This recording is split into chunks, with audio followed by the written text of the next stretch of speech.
Boa noite. Começa agora o segundo programa da série do Opinião Pernambuco com os candidatos ao governo do Estado. Nosso convidado de hoje é Zé Gomes, do Partido Socialismo e Liberdade, o PSOL.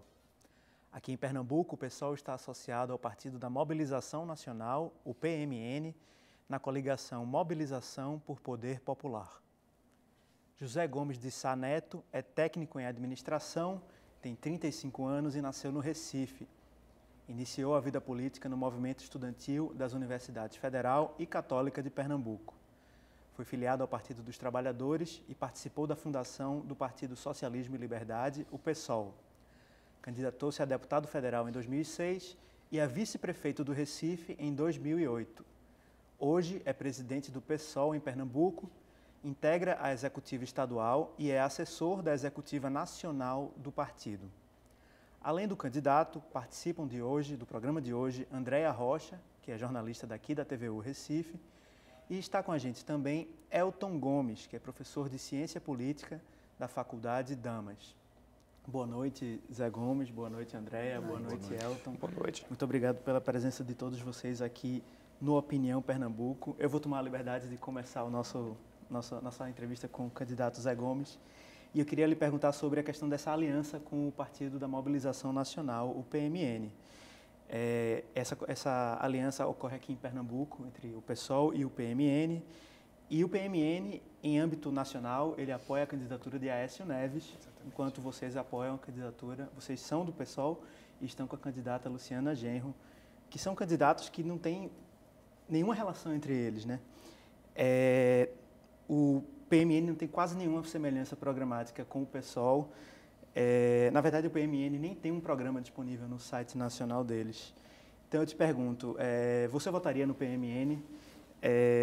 Se você for eleito, é esse tipo de aliança, de coligação ou de apoio que você pretende ter na Assembleia Legislativa? E vale tudo nessas coligações para conseguir os votos? Boa noite. Antes de responder, eu queria parabenizar a iniciativa, né, da TV Universitária, um espaço público de comunicação que cumpre um papel mais do que relevante para a nossa democracia. Além do debate de espaço equânime para os candidatos a governador, vai ser um dos poucos veículos que vai fazer debate para os candidatos ao Senado. Então esse é o papel dos órgãos públicos de comunicação e é algo que a gente espera ter espaço para debater durante o decorrer da entrevista. Sobre a coligação, no dia 8 de abril, nós realizamos uma coletiva de imprensa, apresentamos publicamente algo que já vinha sendo debatido, apresentamos um documento, bases políticas e programáticas para uma aliança e construção da coligação pelo Poder Popular em Pernambuco, e nesse documento nós estabelecíamos os parâmetros políticos. Esses parâmetros políticos eram um balanço do último período do governo, que é um balanço de que a democracia foi fragilizada em Pernambuco, um balanço que caracterizava as duas outras candidaturas já postas naquele momento como candidaturas do mesmo campo político que precisavam ser combatidas, o que justificava o fato de termos uma candidatura comum. E o terceiro ponto era do que iríamos fazer como metas prioritárias, que é estabelecer auditoria em todos os contratos que dão incentivo e renúncia fiscal, fortalecer a democracia popular e estabelecer um processo com a sociedade de cogestão do Estado. Então, com essas bases, foram feitas as nossas coligações, que não são só eleitorais, mas temos coligações sociais, com movimentos que se organizam através de pautas políticas e não só se mobilizam, como elaboram e atuam. E a partir desse documento político, diferente de outras coligações que foram compostas aí por N partidos, sem ninguém assinar um documento comum, será o nosso governo. Eu reforço a última parte da pergunta. Em você sendo eleito para governador, é esse tipo de aliança que você pretende fazer na Assembleia Legislativa, por exemplo, para aprovar projetos de interesse de um eventual governo do PSOL? Serão alianças programáticas com o que a gente está defendendo propositivamente dentro da campanha. Esse documento, as bases políticas programáticas, faz uma análise, inclusive, da relação do Executivo com o Legislativo em Pernambuco e coloca a necessidade de independência dos poderes, que foi fragilizada nesse último governo.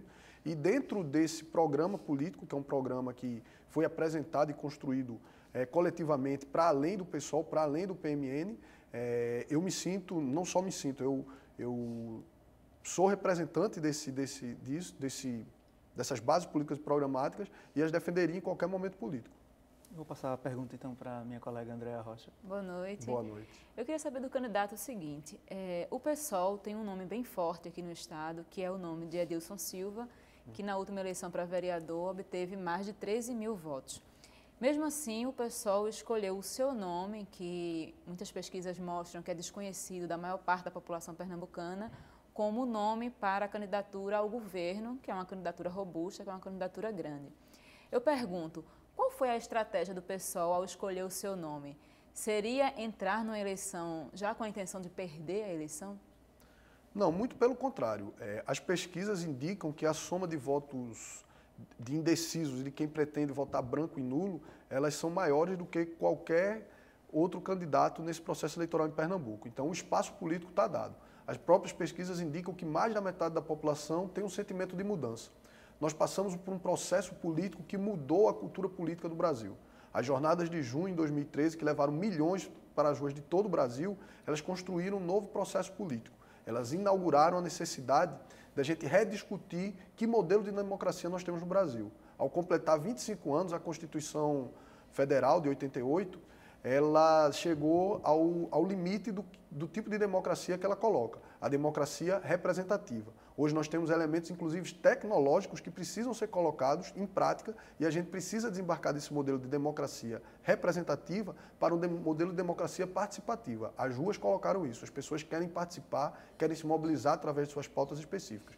Então a gente fez essa discussão de que perfil político seria melhor representante desse sentimento, que dialogaria com esse sentimento, e o companheiro Edilson Silva cumpre uma tarefa muito importante, a disputa de um espaço institucional para o PSOL em Pernambuco, é o quadro mais preparado da esquerda pernambucana, e com certeza, a partir da sua candidatura e dos mais 39 candidatos à estadual que o PSOL apresenta, nós teremos vagas na Assembleia Legislativa e poderemos fazer uma mudança, uma inflexão política na Assembleia Legislativa, não só na Assembleia, mas também no Executivo, porque temos muita confiança que no decorrer do processo político, nesses últimos 30 dias do processo eleitoral, a gente vai ter as condições para levar essa eleição para o segundo turno e participar dele. Professor Elton, quer fazer uma pergunta? Naturalmente. Antes de mais nada, boa noite a todos, boa noite ao candidato, boa noite, Taimone, Andréa. E a minha pergunta vai justamente no sentido da capitalização do movimento político-social que foi às ruas em junho do ano passado e da política de maior contato com os movimentos sociais que o candidato bem frisou faz parte do elemento diretivo, né, das linhas constitutivas do PSOL dentro do espectro ideológico que defende. A pergunta é precisamente a seguinte: recentemente o candidato declarou em uma entrevista que seria um grande desafio transformar em políticas públicas as grandes insatisfações que foram externalizadas pelos estudantes, pelos movimentos de defesa das minorias e outras forças que se fizeram representar. Dentre outras coisas, a gente identifica, do ponto de vista da análise política, que esses movimentos foram amplamente apartidários. O que acreditaria um partido como o PSOL ou qualquer outro a querer ser esse elemento de aglutinação de interesses, já que as pessoas demonstram o público em geral demonstra um amplo descrédito com a política partidária? Nós do PSOL assumimos esse desafio de transformar a indignação que foi às ruas em pauta política. Nós precisamos trazer aquele movimento político para dentro do processo eleitoral. Infelizmente, e a gente se coloca um pouco dentro desse campo, existe uma incapacidade das organizações partidárias de serem representantes daquele sentimento. Agora, é necessário colocar toda essa indignação, como eu disse, como uma pauta política. Nós precisamos avançar, trazer... Existem muitas iniciativas políticas que estão fora das estruturas partidárias e não se constrói um projeto novo de sociedade sem dialogar com elas. Pernambuco hoje é a vanguarda da discussão de um debate, que é o direito às cidades, que não está absorvido por nenhum partido em seu programa, inclusive por nós do PSOL. Nós nos colocamos de uma forma clara. Nós não estamos reivindicando ser o legítimo, o único representante desse processo, inclusive porque foi um processo múltiplo. Eu pude fazer parte, faço parte da frente de luta pelo transporte público. Estivemos aqui em várias mobilizações no segundo semestre do ano passado, ocupamos a Câmara de Vereadores na luta pelo passe livre. E dentro desse debate fica muito claro, existe uma série de iniciativas políticas, existe uma nova forma de fazer política que precisa que a democracia seja adaptada a ela. Eu acho que a grande pauta desse momento, no plano geral, não no plano local, é de que precisamos de uma grande reforma política. E é muito importante esse debate porque nessa semana os movimentos sociais, entidades e organizações políticas e uma série de ativistas estão organizando um plebiscito popular sobre a constituinte da reforma política exclusiva. Então, nós do PSOL, nossa candidatura está apoiando completamente. A gente convoca a população que, nesse momento, acompanha o programa, que participe desse debate, porque esse debate, apesar de não ser um plebiscito oficial, ele coloca para a população um debate que precisa ser feito. Ou mudamos o sistema político, ou a nossa democracia vai continuar sendo muito frágil. Queria só acrescentar uma coisa. Candidato, já faz mais de um ano que ocorreram as manifestações que o Elton coloca. O senhor fala em absorver as reivindicações da rua para o seu governo. Aí eu pergunto, por que o seu programa de governo, mesmo após um ano, mesmo vocês do PSOL tendo tido tempo de se debruçar sobre as reivindicações populares, sobre as reivindicações dos movimentos sociais, por que o seu programa de governo tem apenas 1,5 página? Ouviu-se essas pessoas ou as reivindicações realmente não foram levadas em conta na hora de construir o seu programa de governo? Isso foi intencional.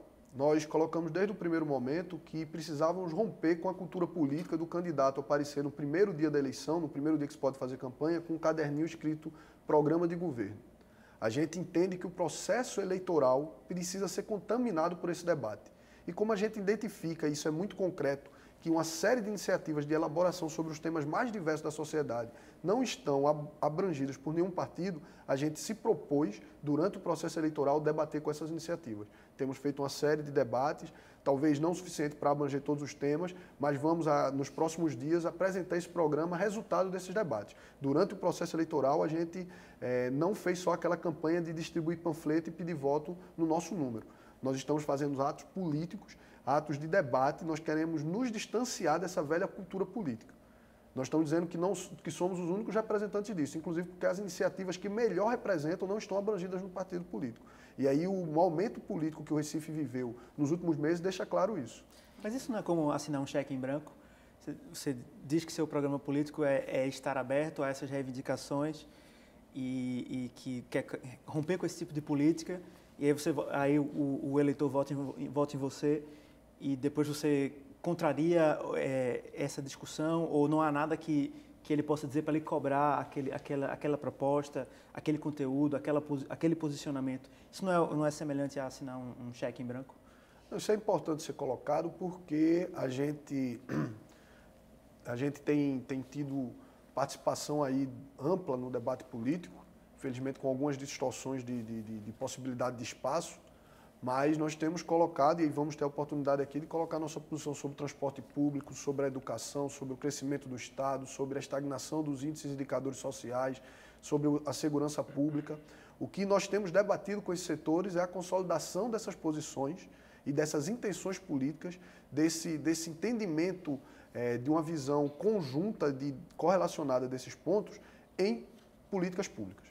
Esse é o debate que a gente tem feito e vamos apresentar nos próximos 15 dias o nosso programa colocando isso. Mas nós não temos nos esquivado de debater nenhum tema nessa eleição, inclusive porque as posições do PSOL, apesar do pouco espaço político institucional que o PSOL representa nacionalmente, o PSOL é o partido que tem coragem de enfrentar as pautas mais difíceis, mais impopulares, mas que são necessárias para a população do Brasil. Nós somos um partido que não vacilamos na defesa da reforma agrária, não vacilamos na defesa do meio ambiente, não vacilamos nas pautas de direitos humanos, defendemos a descriminalização do aborto, defendemos a legalização da maconha, não temos coragem de enfrentar não temos medo, não nos falta coragem de enfrentar nenhuma pauta.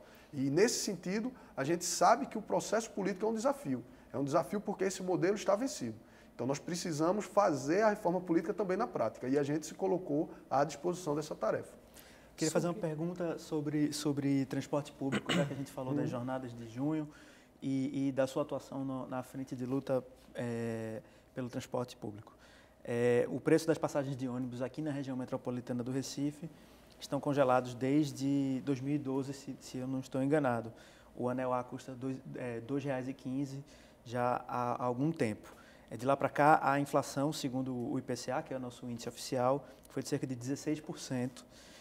Os rodoviários, a gente tem acompanhado essa luta dos rodoviários por um reajuste de 10% no salário, mais o vale alimentação e os empresários do setor afirmam que não podem pagar esse valor e estão recorrendo dessa decisão do Tribunal do Trabalho local para o Tribunal do Trabalho lá em Brasília, o Tribunal Superior do Trabalho. E o Conselho Superior de Transporte Metropolitano normalmente se reúne em janeiro, né? É quando eles decidem o aumento da passagem, se vai haver aumento, de quanto vai ser o aumento e tudo isso. Se você for governador em 2015, se você for eleito em 2015, o preço das passagens vai continuar em 2,15, vai haver aumento? O que é que você propõe para esse campo específico que é o do transporte público? Não, a gente tem muita coisa a discutir sobre transporte público, inclusive a qualidade do transporte oferecido à população. Mas sobre a questão específica das tarifas, é necessário fazer um debate muito claro. Existe uma caixa preta, não se sabe, as planilhas não são abertas.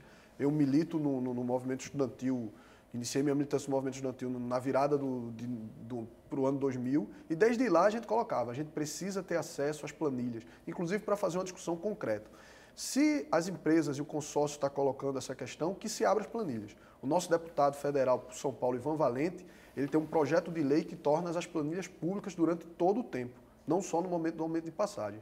Nossa luta pela CPI em Pernambuco, na Câmara de Vereadores de Recife, era para que essas planilhas se tornem públicas, porque todas as experiências onde essas planilhas foram, de uma forma ou de outra, estudadas, foram de redução de passagem e de implementação do passe livre.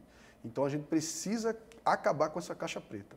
E, inclusive, quando eles colocam isso, é preciso dizer que existe um procedimento recente no Ministério Público, a partir de uma ação do vereador do Recife, o Raul Jugman, que constatou uma fraude no número de viagens feitas. Eles são remunerados por um número de viagens e esse número não chega a ser cumprido nem em 60%.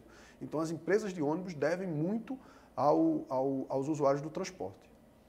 André. Assim, e não vai ter aumento. Nós vamos para o primeiro ato em relação às tarifas é tornar público a caixa preta para que a gente possa discutir com a sociedade as concessões de transporte. É importante reafirmar, o transporte é uma concessão pública e precisa atender com dignidade a população. Elton tem uma pergunta para fazer. Muito obrigado. Retomando o ponto das reivindicações populares, dentre elas o pleito em prol da melhoria da qualidade dos transportes públicos e várias outras demandas que foram apresentadas, objetivamente, caso eleito, como o candidato vê a possibilidade de operacionalizar essas demandas do ponto de vista da política pública, dispondo de uma aliança menor, uma aliança que não tem tanta organicidade como as outras campanhas que estão se apresentando, do ponto de vista do tamanho da coligação, e que teria mais dificuldade, pelo menos a princípio, para poder gerar uma maioria legislativa que lhe permitisse aprovar a legislação do interesse do governo, sabendo que esse link, paradoxalmente, por mais que as pessoas estejam desiludidas com os partidos políticos, precisam dos partidos políticos para ver transformadas efetivamente em políticas públicas as suas demandas.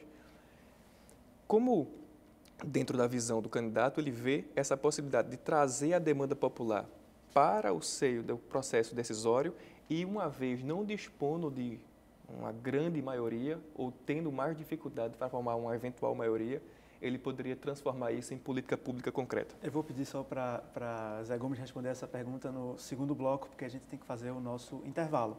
Então, a gente volta em 2 minutos com a segunda parte dessa entrevista com Zé Gomes, candidato ao governo de Pernambuco pela coligação Mobilização por Poder Popular. Até já.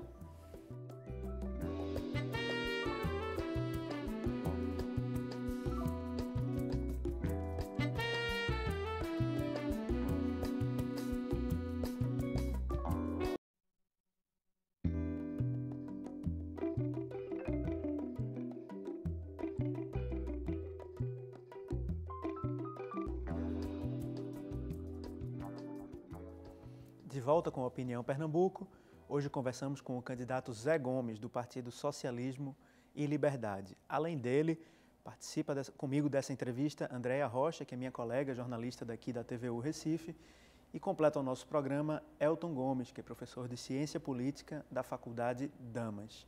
No bloco anterior, Elton fez uma pergunta longa para o candidato Zé Gomes sobre o transporte público e sobre como avançar nessas reformas, de que forma vai ser possível conseguir alianças e avançar com essa pauta que tem que passar pelo Poder Legislativo necessariamente E qual vai ser a postura de vocês? Se eu entendi bem, acho que a pergunta em resumo é isso.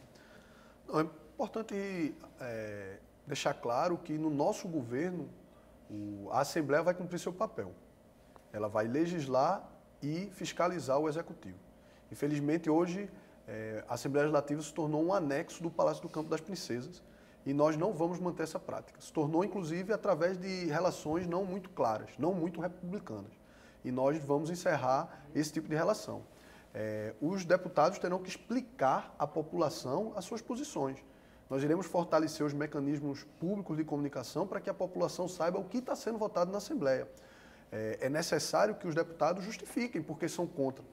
Nós não vamos estabelecer troca de emenda ou liberação para a base política, com atendimento de pedidos individuais dos deputados para poder ter maioria. Agora, ao chegarmos no Executivo, nós seremos maioria na sociedade e a pauta que a gente está apresentando vai ser aceita. Então, o papel dos parlamentares no nosso governo vai ser de cumprir o papel que um deputado tem que cumprir. E eles vão ter que se explicar para as suas bases. Muitos já se elegem agora colocando suas posições. Infelizmente, a maioria não. A maioria apresenta lá seu número e faz um tipo de campanha com o qual nós não concordamos. Então, durante o nosso governo vai ter muito debate político, vai ter participação popular e controle social. Nós vamos efetivar, isso foi algo muito desrespeitoso, porque depois de todas aquelas tentativas de dialogar com o governo, de muitas vezes ser recebido com bala de borracha, spray de pimenta pelo governo do Estado, nós conseguimos entregar por escrito uma pauta e recebemos uma resposta por escrito. E a solução para o problema do transporte que foi colocado para o movimento das jornadas de junho, que não era só a frente de luta do transporte público, outras iniciativas faziam parte, era de que nós devíamos nos organizar e participar da Conferência Metropolitana de Transporte. Eu participei de 2 etapas municipais, participei da de Olinda e de Recife. Nós nos mobilizamos, fomos para a conferência, fizemos os debates, elegemos delegados à conferência estadual e, infelizmente, a conferência estadual só aconteceu durante o dia. Só aconteceu durante o sábado, no domingo, onde ia acontecer a plenária final e as propostas dos grupos iam ser votadas, a conferência foi desmobilizada pelo governo do Estado, não estando nem aberto no outro dia sequer o local onde se realizou a conferência. Então, a solução que foi dada para o movimento social que queria debater, ela foi inviabilizada pelo próprio governo, que não é muito afeito à participação popular. Que aí a gente pode ir para outras várias áreas e vamos mostrar isso concretamente. Por isso, o nome da nossa coligação, Mobilização por Poder Popular, não é só batizar para um nome bonito para aparecer lá na abertura do guia ou no encerramento. É porque é uma concepção política. Sem participação popular e controle social, nós não vamos mudar o Estado. E para isso, nós precisamos respeitar. Então, respeitar o Legislativo vai cumprir o seu papel. Nós vamos apresentar o que estamos defendendo, o que for de couber ao Executivo fazer administrativamente, ele vai fazer dentro do que nós defendemos, e o que for necessário encaminhar projetos de lei ao Legislativo, nós vamos encaminhar e a população vai acompanhar isso de forma muito clara. Eu queria passar para o tema agora segurança, candidato. A gente passou recentemente por uma greve da Polícia Militar e algumas questões, como o aumento salarial da categoria, ficou pendente para o próximo governo resolver.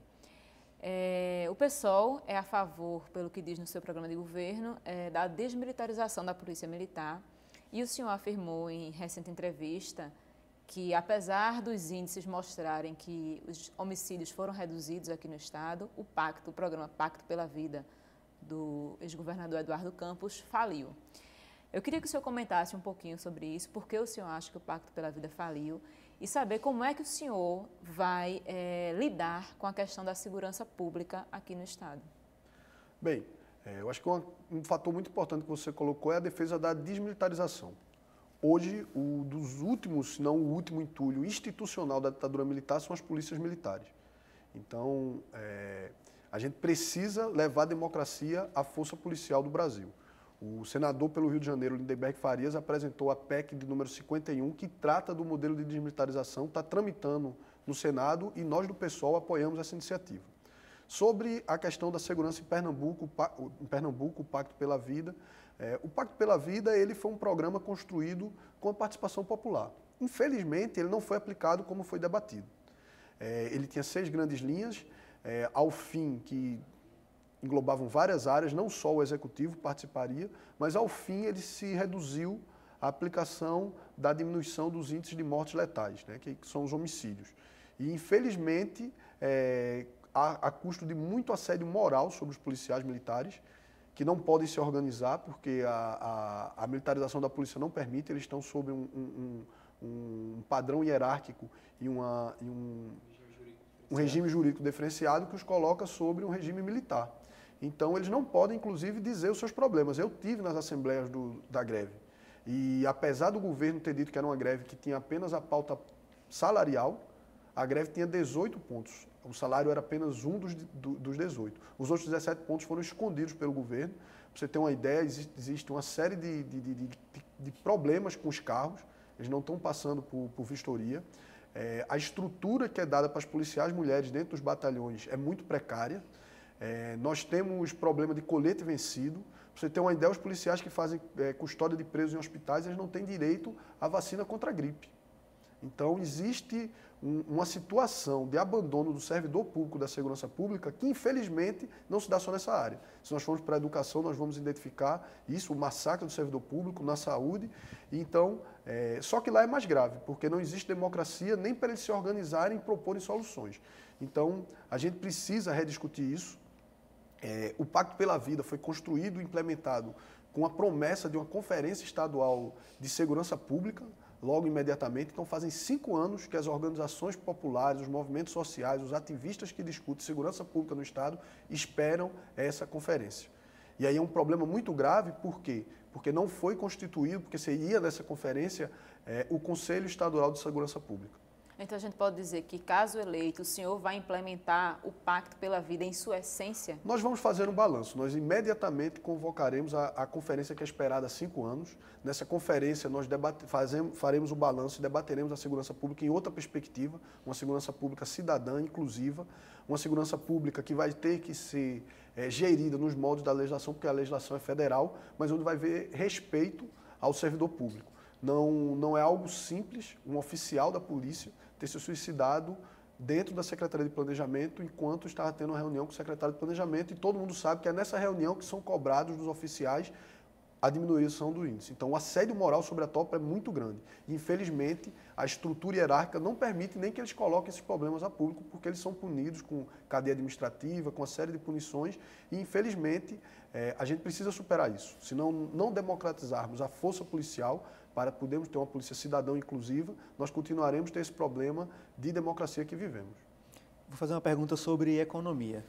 O PIB de Pernambuco, o PIB é o Produto Interno Bruto, a soma das riquezas produzidas no Estado, ou no país, ou no município. Ele cresceu 3,5% em 2013 e somou 125,7 bilhões de reais. No mesmo período, o Brasil cresceu menos, cresceu 2,3%. Nos anos anteriores, essa tendência se repetiu, do Estado de Pernambuco crescer economicamente mais do que o restante do Brasil. Só que, apesar do crescimento econômico, o nosso índice de desenvolvimento humano ainda é muito baixo, tanto em relação aos nossos vizinhos, quanto em relação ao país inteiro. Então, a minha pergunta são 2 em 1. Qual é a sua proposta para manter os níveis de crescimento econômico do Estado e, ao mesmo tempo, como é que o senhor pretende transformar esse crescimento econômico numa melhoria também no índice de desenvolvimento humano? Ou, em outros termos, como transformar crescimento econômico em melhoria para a vida das pessoas comuns? Aimone, para nós do PSOL, esse é o ponto central do debate das eleições. A dicotomia do crescimento econômico com o desenvolvimento social. É fato, você apresentou os números e com a realidade não se discute quando ela estava colocada de forma concreta, que Pernambuco cresceu nos últimos anos mais do que a média regional, mais do que a média estadual, possivelmente numa escala histórica tenha sido o maior período de crescimento contínuo do estado de Pernambuco.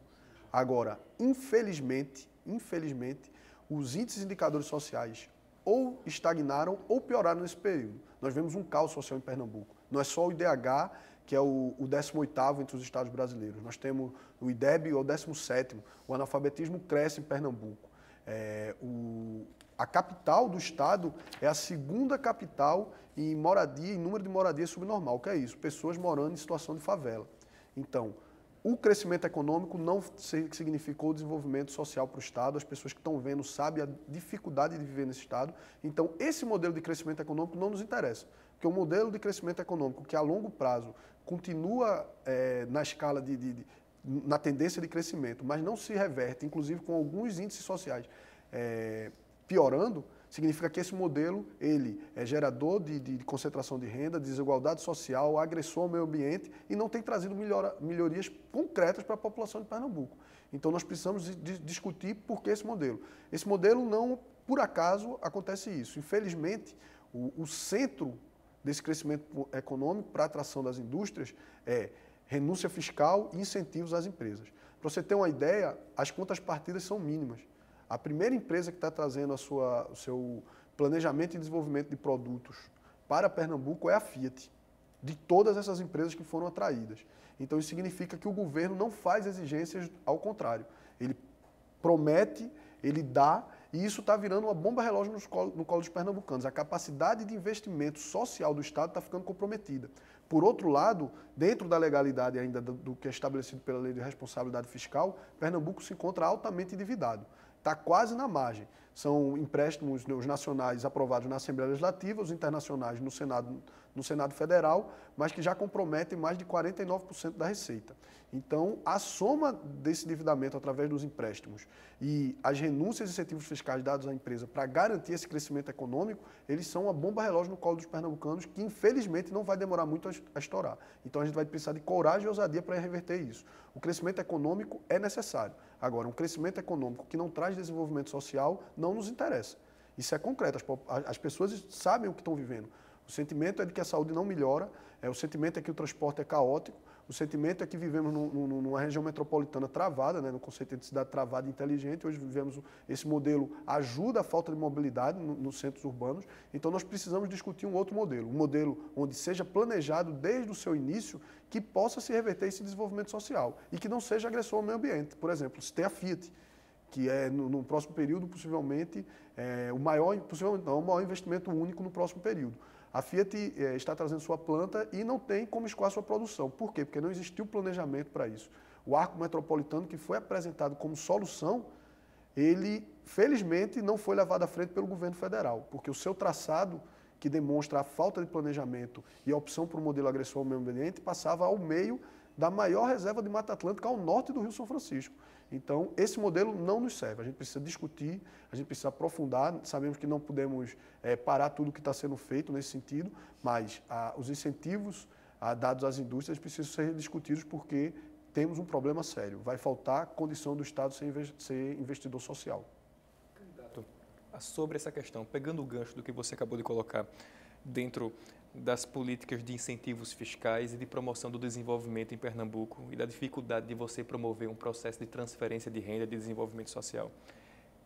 Então, diante daquilo que o senhor coloca, é correto dizer que o programa do partido que o senhor representa vai promover uma ampla auditoria dos programas de incentivos fiscais feitos pelo governo de Pernambuco e que vai rediscutir a política de incentivo ao desenvolvimento? Posto isso, qual seria concretamente o programa de desenvolvimento a ser implementado pelo seu governo em termos de execução orçamentária, em termos de trazer oportunidade para o povo pernambucano do ponto de vista, por exemplo, da geração de emprego e renda, onde efetivamente faz-se necessária iniciativa privada, mas também a contrapartida do Estado? Não, nós precisamos de planejamento. Isso faltou ao último governo. Ele conseguiu trazer o crescimento econômico, mas faltou planejamento. E faltou planejamento, às vezes, do mais óbvio. Nós não podemos louvar isso porque não houve crescimento, isso é fato. Esse modelo não nos serve. Não houve crescimento? Não houve crescimento, mas não houve desenvolvimento social. Então, nós precisamos ter outro modelo. Então, nós precisamos de governança. A forma de investimento privado, ela busca o lucro, então ela vai querer estar nos locais onde esse lucro é mais fácil. Nós, para interiorizarmos esse crescimento econômico, que foi uma grande falha desse governo, nós precisamos de governança e nós precisamos de planejamento.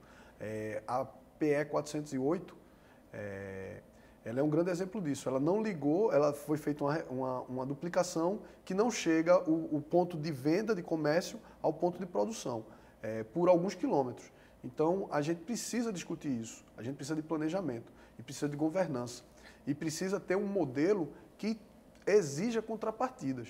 Essa é a grande questão. As contrapartidas não foram dadas pelas indústrias que foram atraídas para cá. E é muito concreto que, inclusive, essa discussão de emprego e renda, ela começa a ruir.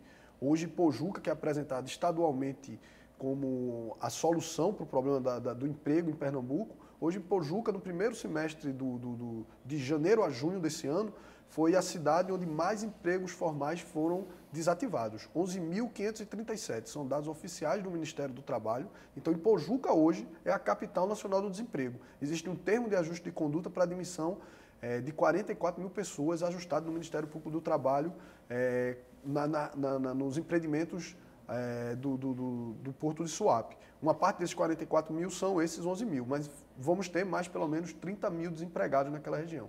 Então esse modelo, a longo prazo, ele sufoca o Estado, ele não traz benesses, ele impede que isso seja revertido em melhorias aos serviços públicos, porque a renúncia fiscal leva a isso, e aí a gente precisa de um novo modelo, a gente precisa de um modelo onde se tenha crescimento econômico, onde o Estado possa crescer, mas com planejamento. Existe uma série de iniciativas abandonadas no Estado que podiam muito bem dar solução e vazão a isso e, de fato, trazer desenvolvimento social. Vou pedir para a Andréa fazer a pergunta dela e depois chamar o intervalo, então a gente deixar a pergunta no ar. Ok. O senhor falou em cidade travada. Eu acho que a questão dos congestionamentos, da falta de mobilidade é um calo na vida do recifense, do pernambucano em geral, principalmente na região metropolitana, que são os maiores municípios. O senhor falou sobre isso numa entrevista recente, se não me engano, ao G1, dizendo que todas as medidas recentes em Pernambuco, em resposta às exigências dos cicloativistas, são mera enganação. Tratam a bicicleta como um meio de lazer e não de transporte. Eu queria saber do senhor, o senhor tem alguma proposta viável e exequível realmente para o problema da mobilidade em Pernambuco? A resposta vai ser no nosso último bloco.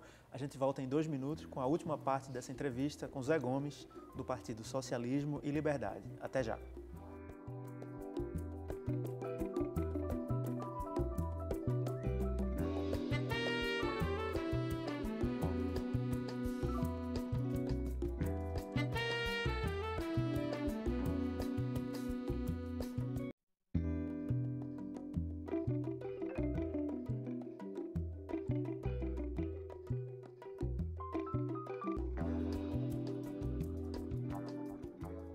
Voltamos com a Opinião Pernambuco. Hoje conversamos com o candidato Zé Gomes, da coligação Mobilização por Poder Popular. Além dele, participa comigo dessa entrevista Andréa Rocha, jornalista da TVU Recife, e participa também Elton Gomes, que é professor de Ciência Política da Faculdade Damas. No bloco anterior, Andréa fez uma pergunta para Zé Gomes a respeito das bicicletas e agora a gente vai ouvir a resposta dele. Andréa, a gente recebeu, né, no nosso comitê uma representação da Hemiciclo que entregou um documento com 52 pontos. Esse documento foi encaminhado a todos os candidatos, e a informação que eu tenho é que todos eles receberam. Infelizmente, a gente não viu ninguém repercutir isso.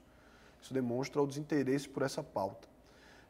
A pauta da mobilidade, e a partir da perspectiva do ciclista, para você ter uma noção, a Hemiciclo, que é a Associação Metropolitana dos Cicloativistas, apesar de ter toda uma extensa pauta de 52 pontos, eles dão destaque ao primeiro ponto dessa pauta, que é a garantia da segurança do ciclista.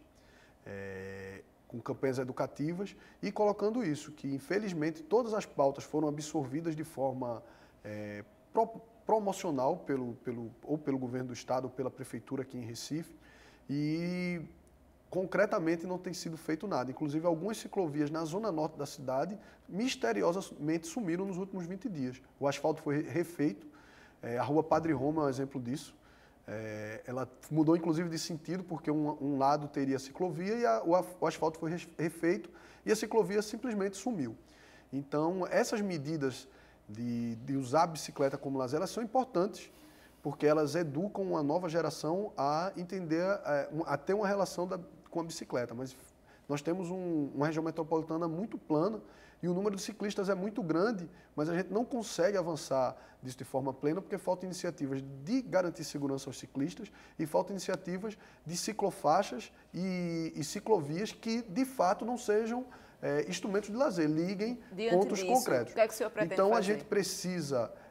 existe um plano nacional, o Ministério das Cidades, isso é importante colocar, existe para a mobilidade, existem iniciativas institucionais. O Ministério da Cidade, inclusive, cobra para fazer uma parte do repasse aos municípios e ao Estado que iniciativas sejam concretizadas. Infelizmente, essas iniciativas não estão sendo concretizadas. Então, de imediato, nós iremos estabelecer um plano de atendimento da expansão das ciclofaixas em Recife, a partir de Recife, em toda a região metropolitana, e a partir da região metropolitana levar essa experiência para os grandes centros populacionais de todo o Estado. Sobre a mobilidade, é importante falar que as iniciativas do governo, como planejador do governo estadual, se cobra muito das cidades para administrar isso. Mas nós tivemos algumas iniciativas do governo estadual que foram desastrosas. Temos a mais concreta delas, que são o BRT, e aí quem circula pela Caxangá e está circulando nos últimos dias pela Cruz Cabugá já percebeu que é um sistema que nasce velho, sem estar integrado ao resto do sistema, que vai gerar problemas, que por não ser integrado ao resto do sistema vai atrapalhar a mobilidade da cidade, vai atrapalhar que os usuários de transporte público circulem de forma livre. E outra iniciativa que vai precisar ser resolvida, foi um erro escolher esse modal. O BRT já é um sistema superado, era necessário que tivesse sido feita a opção pelo VLT, Veículo Leve sobre Trilhos, mas milhões foram gastos nessa obra de implantação do BRT, inclusive ela é contínua, e esperamos poder reverter isso no nosso governo. A outra iniciativa, para concluir o raciocínio, foi a proposta de viadutos na Agamenon Magalhães, que felizmente foi derrotada pela mobilização popular. O governo ia cometer um grande desastre ali, que não ia resolver, ia piorar a situação. Então, nós precisamos debater isso. Já existem mecanismos institucionais, o Ministério da Cidade, secretarias da cidade, mas que infelizmente não têm cumprido o seu papel com correção. Queria fazer uma pergunta sobre saúde. O estado de Pernambuco está abaixo da média nacional no Índice de Desenvolvimento do Sistema Único de Saúde, o IDSUS. Numa escala de 0 a 10, a média do Brasil é de 5,47, que é uma média muito baixa. E a de Pernambuco é mais baixa ainda, 5,29. A situação é muito mais delicada no interior do estado e, em especial, na média e alta complexidade. Eu queria saber qual é a sua proposta para a melhoria da saúde, queria saber se esse modelo das UPAs e das UPAs especialidades, que são geridas por fundações privadas, se ele permanece num eventual governo seu, e também sua proposta para o hospital universitário da Universidade de Pernambuco, o Hospital Oswaldo Cruz. O grande problema da saúde de Pernambuco é a gestão. Foi feita a opção por um modelo de gestão de OS, que são empresas privadas, são organizações sociais que gerem as unidades, as novas unidades. Muito se discute no processo eleitoral uma série de promessas vazias, né? E aí é importante a gente poder ter uma memória política, que o Eduardo Campos se elegeu em 2006 prometendo a construção de 4 hospitais nas entradas da região metropolitana. E ele construiu esses 4 hospitais e a saúde não melhorou. Então o problema é um problema de gestão. E nesse processo de construção desses hospitais foram entregues à administração das organizações sociais. As organizações sociais são empresas visam lucro. E a saúde não pode ser tratada dessa forma. Inclusive porque a saúde, no sistema complementar, ela pode ser privada. Então, o que é da gestão pública tem que ser administrado de forma pública. Então, a primeira coisa, no nosso governo não vai ter organização social gerenciando unidade médica. Porque esse modelo é o que dificulta a interiorização da autocomplexidade. Porque as empresas visam lucro. Então, elas precisam de um número de atendimentos. Então, elas não têm interesse de assumir operações de alta complexidade no interior do Estado. Então, nós precisamos de imediatamente, inclusive o governo está fazendo, depois de muita exigência, depois da defasagem ser muito grande, um concurso aí previsto para a contratação de 1.905, se eu não me engano, profissionais de saúde, de diversas áreas, mas falta ainda. Falta ainda, é preciso ampliar o número de leitos. Não é só esse número de atendimentos que é o problemático, mas o número de leitos está quase 3 vezes menor do que o mínimo indicado, né, que é de 3 a 5 leitos a cada 1.000 habitantes pela OMS. Nós temos lá 1,14, 1,15, né, porque tem o último censo, a população de Pernambuco é estimada até o fim desse ano, o próximo censo é que vai restabelecer isso, mas nós temos um grave problema. Então, a gestão é o grande problema. Sobre o hospital universitário, nós temos um caos estabelecido. Não vi nos órgãos de imprensa, mas o hospital universitário perdeu a residência médica. O Hospital Oswaldo Cruz perdeu a residência médica nesses últimos 15 dias. É um processo reversível, mas por quê? Falta estrutura.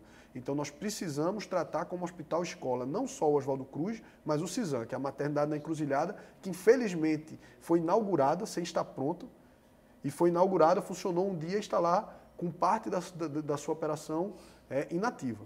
Então, nós precisamos tratar com seriedade isso. Nós temos uma função de hospital-escola para o Oswaldo Cruz. Isso tem a ver com a área de ciência e tecnologia. Nós achamos que a UPE precisa estar ligada à Secretaria de Educação. Era militante do movimento estudantil e fizemos muita mobilização quando o Jarbas passou a UPE da Secretaria de Educação para a de ciência e tecnologia e já alertávamos esse problema de sucateamento das estruturas médicas. Já era uma pauta do movimento estudantil naquele momento. E isso, felizmente, se concretizou a longo prazo. Isso quer dizer que, no caso das UPAs e das UPAs de especialidades, elas não vão existir? As unidades de pronto atendimento, elas vão existir. Elas precisam existir, elas precisam ter sua distribuição no espaço geográfico do Estado ligada à necessidade demográfica. Esse é um dos problemas. Se concentra na região metropolitana e na região metropolitana se faz muito atendimento de gente que vem do interior, porque não existe alta complexidade. Então, a gente precisa restabelecer isso, a gente precisa trabalhar numa perspectiva de que vamos ter unidade de pronto atendimento, mas precisamos retomar a atenção à saúde básica, precisamos cuidar da saúde, não só da doença. E vamos ter unidade de pronto atendimento. Agora, elas não vão ser geridas por organizações sociais, vão ser geridas pelo próprio Estado. Uma pergunta a respeito ainda do programa de saúde pública proposto pela sua plataforma de governo.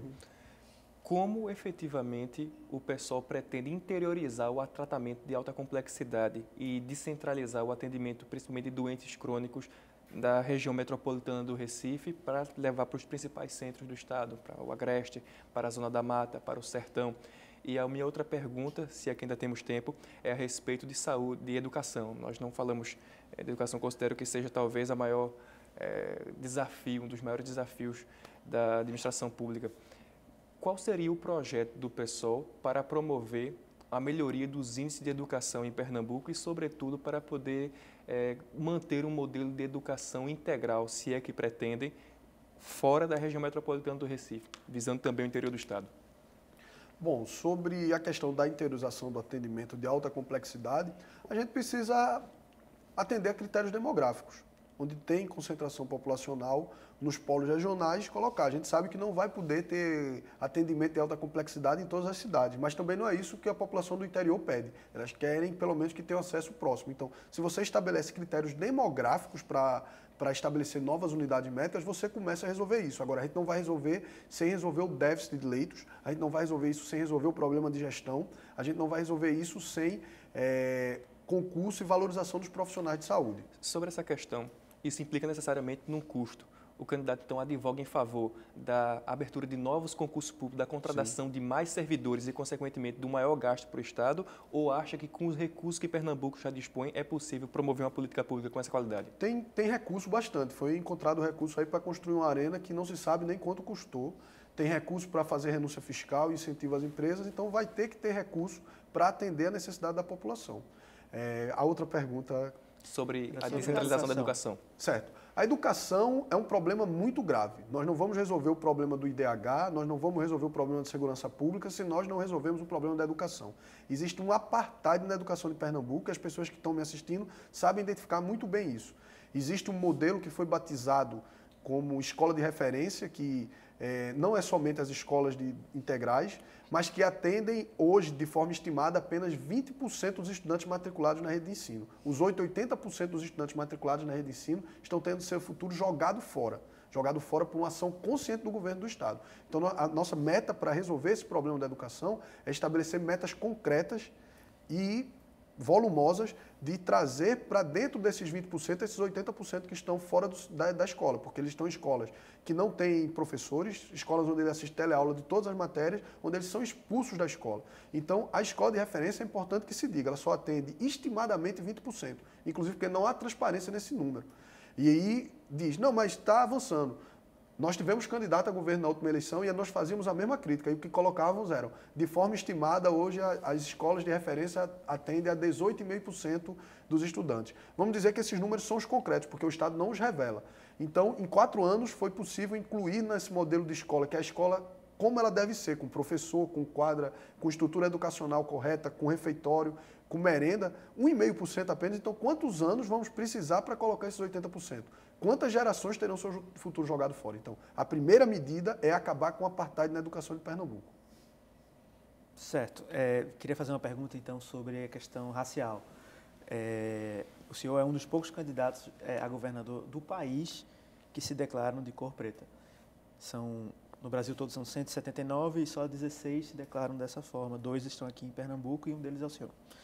Queria saber qual é a sua proposta específica para a população, para o povo negro daqui do estado e que políticas o senhor pretende adotar se for eleito como governador. Inclusive é importante colocar isso porque quando a gente preenche o formulário lá do pedido de registro de candidatura, eles perguntam qual a nossa etnia. E quando as pessoas acessam ao sistema, tem lá a cor, inclusive preta, né? Inclusive o movimento negro não aceita, inclusive, essa nomenclatura. É um erro. Espero que o TSE corrija esse erro do sistema, inclusive porque eu me autodeclarei negro, não me declarei preto. Inclusive porque preto é cor e negro é raça. Pernambuco ele é dotado de uma legislação muito interessante sobre a questão racial. Agora, como também é dotado, inclusive, na área GLBT. Agora, infelizmente, falta aplicação dessa legislação. Nós precisamos fazer com que essa legislação, que já é aprovada, exista um arcabouço legal em Pernambuco, muito interessante nessa área, mas, infelizmente, não foi efetivado nos últimos governos. Nós não entendemos por quê, inclusive porque isso tem a ver com a educação básica. Tem uma série de iniciativas de autorreconhecimento que são muito simples, infelizmente foram negligenciadas. Então, a nossa primeira medida é concretizar a legislação, da aplicabilidade ao que já é positivado no sistema jurídico estadual. Nós temos leis muito interessantes estaduais, mas que, infelizmente, não são colocadas em práticas. Então, por exemplo, a Universidade de Pernambuco, a Universidade Estadual, ela tem um sistema de cotas, mas o critério da cota deles é para alunos que vieram da rede pública e não necessariamente de cor, de raça ou de etnia.